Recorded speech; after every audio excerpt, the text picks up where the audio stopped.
Sean bienvenidos de nuevo a este su programa Camino hacia la Integración. Mi nombre es Hugo Carvajal con la Red de Apoyo Latino. El día de hoy tenemos como invitada especial a la doctora Alexandra Piñeros. Ella es directora ejecutiva de ECO, Essex County Community Organization. Alexandra, bienvenida al programa. Muchas gracias por estar aquí.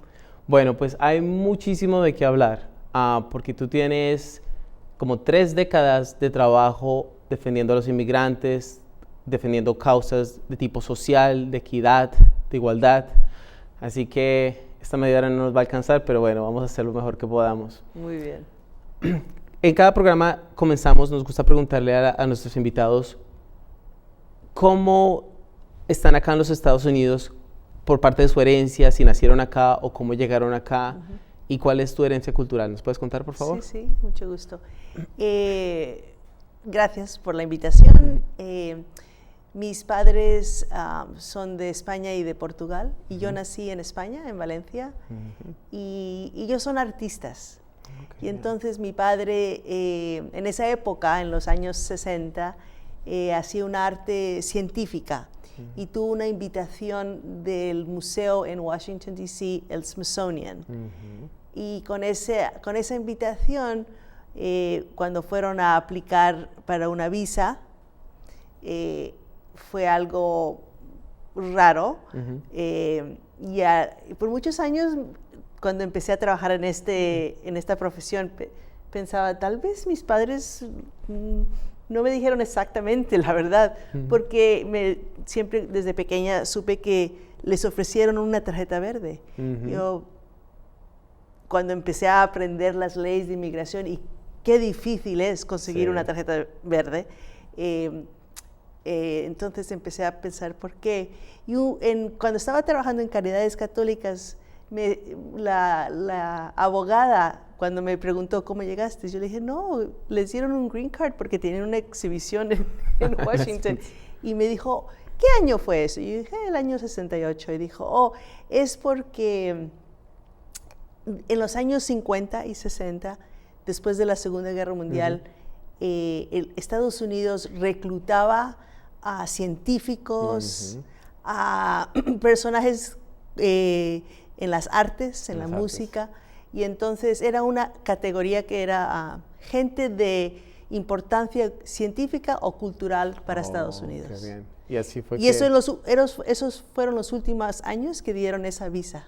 Qué bueno. Y así llegamos. Y entonces, a mí siempre me choca un poco, porque yo no creo que... Mi padre es un gran artista, pero yo no creo que sus contribuciones a este país son más que la gente que trabaja en la ciudad de Lynn, que trabaja en los restaurantes, en el hospital, limpiando casas, cuidando niños. Esas contribuciones son iguales. ¿Y por qué tenemos una historia en este país de un sistema de leyes de inmigración que son muy clasistas y muy raciales también?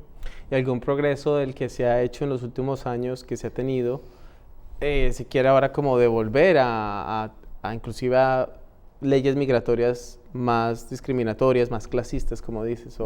Ojalá que no, que organizaciones como ECO, que ya nos contarás más de lo que hace ECO, pues están ahí para apoyarnos. Entonces, ¿tenías cuántos años cuando llegaste? Tenía 4 años cuando llegué. 4 años, ok. Sí, de pequeña. No hubo mucho de choque cultural o impacto a esa edad, ¿no? Sí. Bueno, para mis padres. Pero no, para ti no.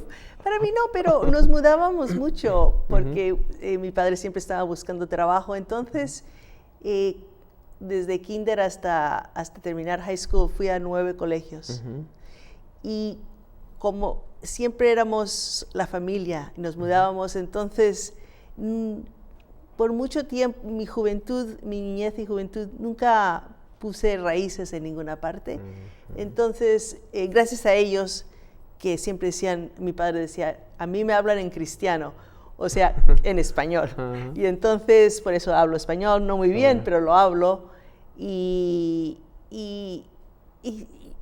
cuando desde pequeña estoy aquí, no, tal vez porque nos mudábamos tanto y mi mundo era la familia, y la familia era extranjera, era otro país, era entrar a otro país a mi casa, que parece que nunca me siento americana. Aun cuando llegué me siento extranjera, aun cuando he estado aquí mucho tiempo. Okay.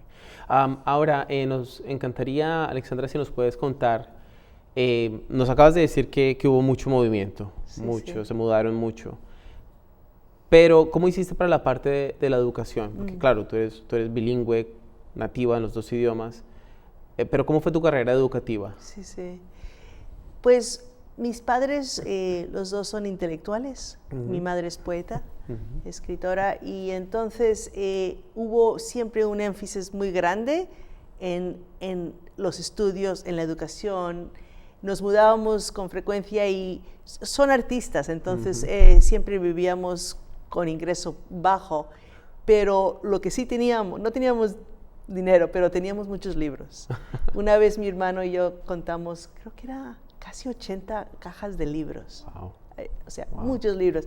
Entonces, eso es parte de la herencia de mis padres. No me van a dejar mucho dinero, pero me van a dejar mucha arte, mucha poesía y muchos libros. Y eso como muchos inmigrantes que vienen aquí para una educación para sus hijos, creo que no soy única en eso. Entonces, siempre nos empujaban a estudiar y a hablar de diferentes cosas culturales, políticas, religiosas en la mesa a la cena.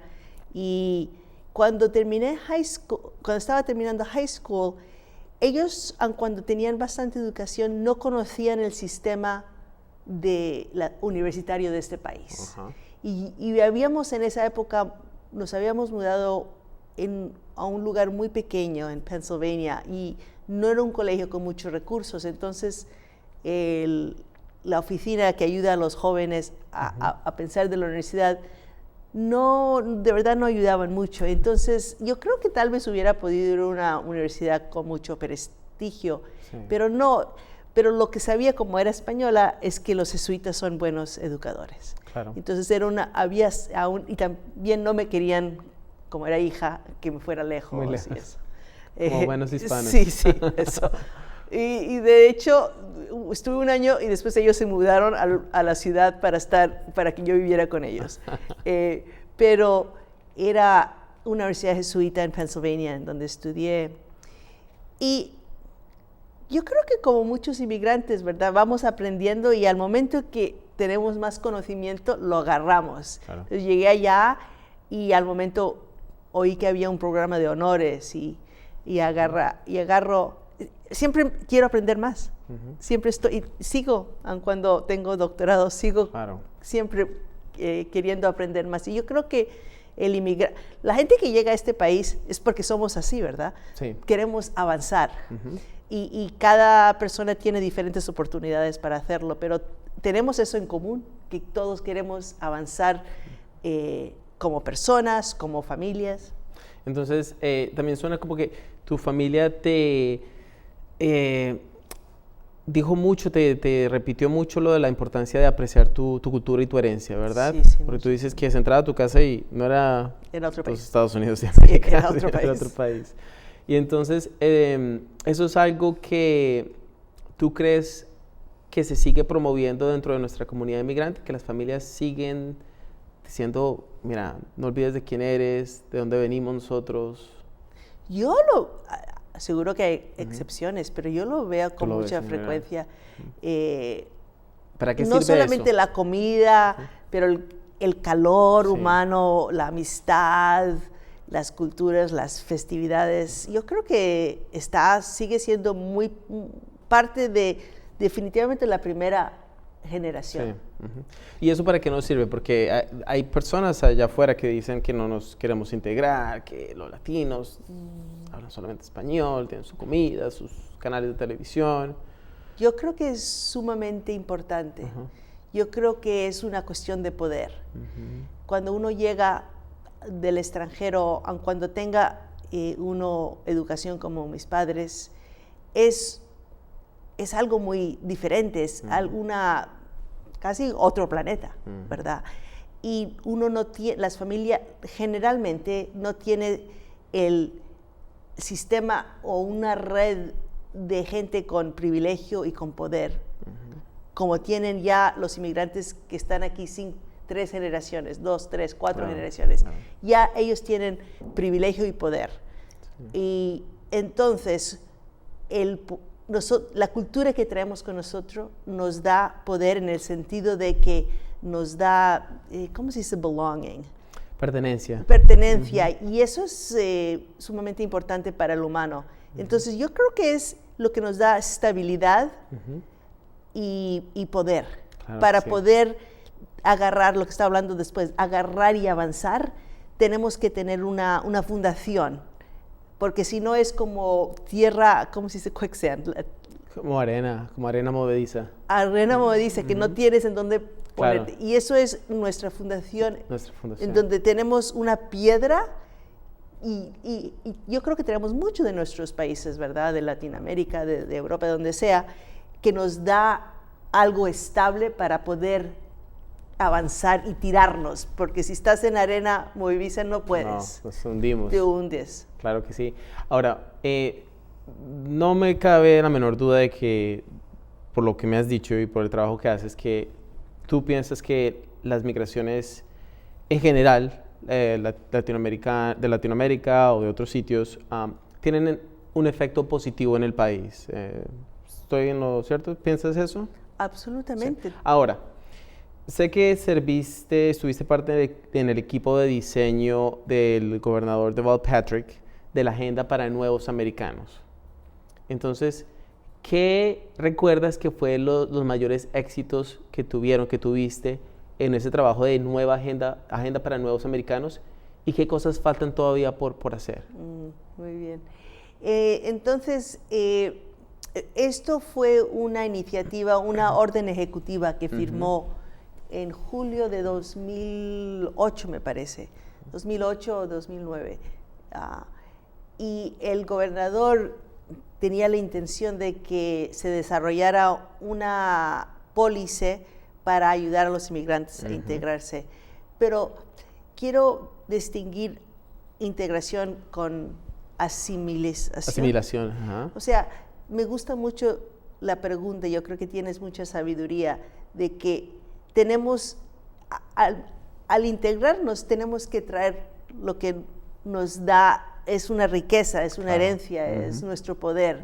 O sea, quiero estar, antes de decir cualquier cosa, que no es eliminar eso. Entonces, y el poder del inmigrante es que tiene dos mundos. Tiene dos mundos. Entonces, esa orden ejecutiva, para llegar a crear una agenda o una política para integración, hicimos 3 cosas. Primero, este equipo de unas 10 personas desarrollamos una serie de reuniones públicas. Hubo 7 reuniones públicas alrededor del estado en donde organizaciones comunitarias que trabajan con inmigrantes invitaron a los inmigrantes para que pudieran los inmigrantes ellos mismos dar ideas de qué era lo que se necesitaba para que ellos pudieran avanzar en sus sueños. El segundo fue una serie de reuniones con gente del gobierno, con profesores de universidad, con organizaciones comunitarias, los líderes de esas organizaciones comunitarias sobre diferentes temas. Hubo una reunión sobre pedagogía, el sistema de kinder hasta high school.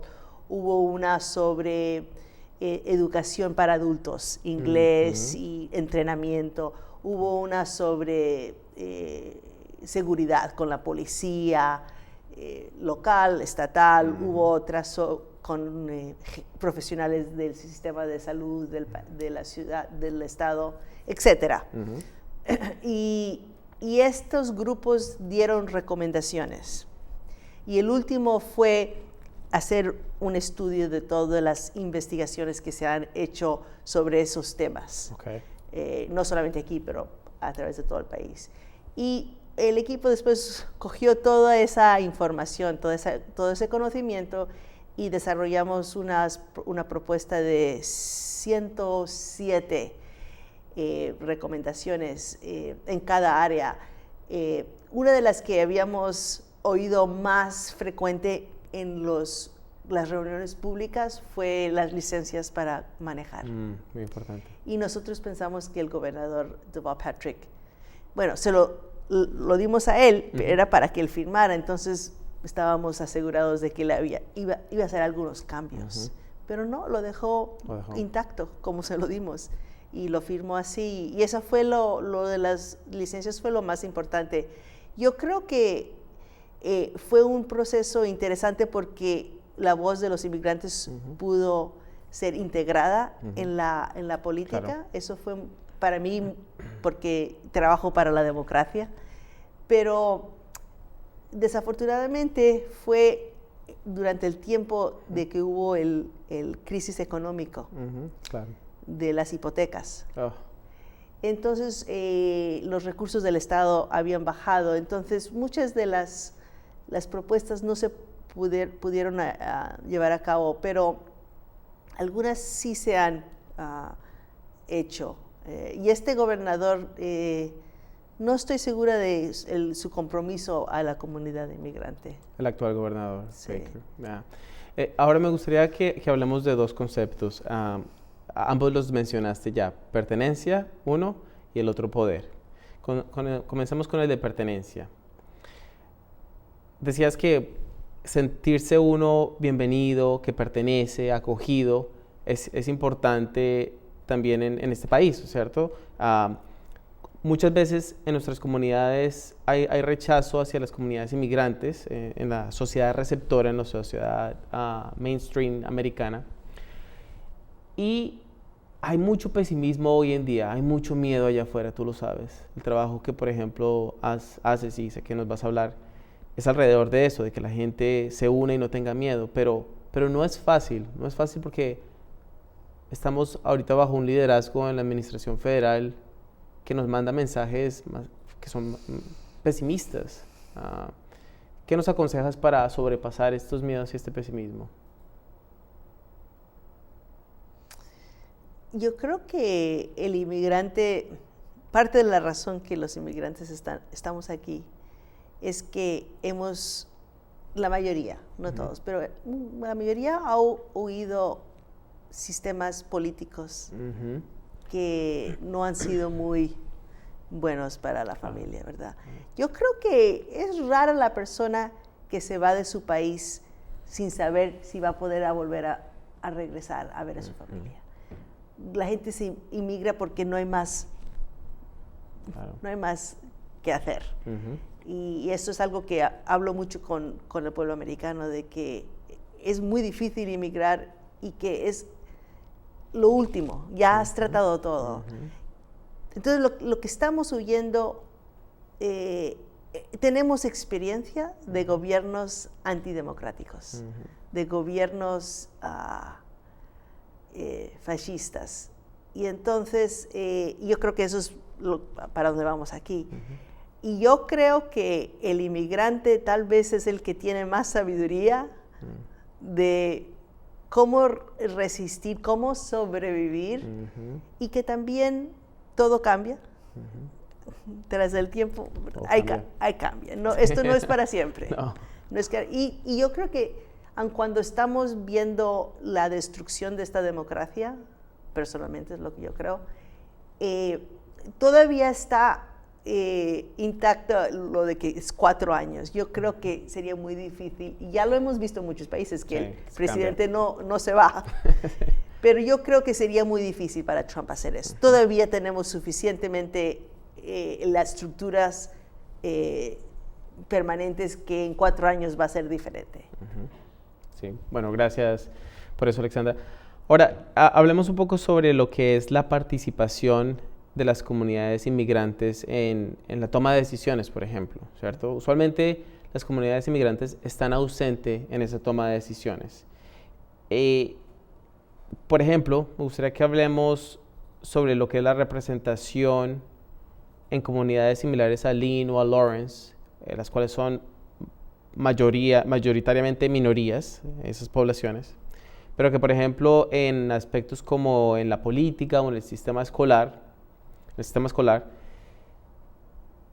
Los estudiantes son la gran mayoría, entre un 80-90%, por ejemplo 82% aquí en la ciudad de Lynn, pero los maestros apenas representan un 7% que son minoría. O sea, hay un 93% que los muchachos tal vez no sienten que tienen algo en común. Y no es que tenga que ser que sea algo, un número igual, pero ¿por qué hay gente que dice que eso que es importante que sí haya más representación, diversidad de gente de color, cuando la población, por ejemplo, de los estudiantes es la mayoría? Sí. Yo creo que es algo muy, muy importante. Hay muchas investigaciones de profesores universitarios sobre este tema, pero quiero responder con algo personal. Claro. Si puedo. Estuvimos en una reunión de ECHO sobre el racismo el verano pasado, y uno de nuestros miembros, un líder de la iglesia negra baptista, Zion Baptist, y él preguntó a todo el grupo, ¿quién ha tenido maestros de la misma raza de ellos? Y entonces toda la gente norteamericana, blanca, subieron las manos. Y él y yo y algunos otros latinos y afroamericanos no pudimos subir las manos. Él dijo que él tuvo una maestra en elemental que era afroamericana. Y yo nunca lo había pensado, pero yo tengo mucha educación, soy doctora. O sea, después de tener 4 años de universidad, regresé para 7 años de un PhD. Entonces, de universidad ya es casi 11 años solamente de universidad. Y más kinder hasta 12th grade. Y yo nunca he tenido un maestro latino. Wow. Ni una vez. Wow. Y cuando yo entré a mi programa doctoral, yo estaba muy nerviosa. Claro. Porque yo había integrado un mensaje que yo creo que muchos niños inmigrantes sienten que no son inteligentes. Y aun cuando estaba avanzando, siempre tenía una inseguridad. Y no fue hasta tal vez en los últimos 10 años que me siento que soy inteligente. Y pues tengo PhD, ¿verdad? Sí. Soy doctora. Yo creo que soy inteligente, pero tuve muchas décadas de deshacer ese sentimiento. Y parte es que cuando un joven no ve a nadie, claro, que es los maestros son los que tienen la sabiduría, tienen el conocimiento y lo entregan. Y si no hay nadie como yo que tiene conocimiento, entonces los que tienen conocimiento son blancos, claro, o son son hombres, sino mujeres, lo que sea. Y entonces yo creo que es importante que un latino vea a maestros latinos, sepa, yo también puedo ser así, ¿verdad? Por ejemplo, las niñas en la iglesia, bueno, tal vez no me meto en la religión. Entonces, yo cuando estaba haciendo investigaciones en Brandeis University, sí, es una universidad en Waltham, hicimos un estudio, una investigación en 7 colegios alternativos en Boston y Chelsea. Y una de las cosas que pudimos identificar de la razón por estas organizaciones habían ganado unas becas de unas fundaciones porque hacen muy buen trabajo. Y nosotros los maestros, o los profesores, estábamos tratando de entender cuáles elementos de la pedagogía es lo que llega al éxito. Y cuando hicimos entrevistas de los jóvenes y de los maestros y de los directores de los colegios, una de las cosas más importantes era que habían maestros o social workers, los adultos en el colegio, claro, que influyen, que influían, y que entonces los jóvenes vean, yo puedo ser profesional, hay afroamericanos, hay latinos. Y también que esos maestros y la facultad y los otros adultos tenían un entendimiento de qué es ser discriminado en esta sociedad. Y entonces podían entender las experiencias de estos jóvenes en una forma de que cuando alguien blanco que quiera no puede completamente entender. Sí. No, esto es ese estudio que me imagino que tiene muchísimo por revisar, por aprender. Es cierto, y yo creo que si uno ve el ejemplo, si uno ve que alguien está allí, se ve representado, eso es poder. Ahora, ya casi tenemos que terminar, pero tú hablabas sobre el poder. Y yo recuerdo leer una frase que decía que nos estamos dando por vencidos cuando comenzamos a creer que no tenemos poder. Sí, exacto. Y tú dices que tenemos poder, y eso me gustó mucho porque tenemos dos mundos, tenemos dos culturas, dos idiomas. Ya casi llegamos al final, pero me gustaría que brevemente nos cuentes. Sabemos que Essex County Community Organization es una congregación, es una coalición de 37 diferentes congregaciones de fe y hacen un trabajo maravilloso. ¿Qué es lo más reciente en lo que están trabajando en ECO, para terminar? Sí, bueno, el éxito más reciente fue que pudimos en la ciudad de Salem pasar una ley para santuario. Aun cuando están los que están oponiendo esto están trabajando para quitarla, pero tuvimos ese éxito, que fue un gran éxito. Estamos haciendo ese trabajo en Lynn. Claro que sí. Y entonces Lynn tiene que ser una ciudad santuaria. Claro que sí. Y entonces estamos trabajando en eso. Bueno, entonces pues mira, llegamos al final, pero acá en el programa va a quedar la información de tu email. Sí. Esperamos que ya mucha gente conoce de lo que hace el trabajo de ECO, pero como tú decías, que nos sigamos apoyando y uniendo, porque hay mucho trabajo por hacer, ¿cierto? Sí, sí. Entonces, doctora Alexandra Piñeros, muchísimas gracias. Esperamos que puedas volver a un próximo programa porque nos faltó mucho por hablar y por aprender. Gracias. Pues muchas gracias, Hugo. Gracias. Mucho gusto estar aquí. Estimados amigos, muchas gracias por acompañarnos. Les esperamos la próxima semana. De nuevo, vayan a nuestras páginas de Facebook o Twitter y participen en nuestros programas. Queremos escuchar de sus historias y no olvidemos que tenemos mucho poder en nuestras manos. Gracias.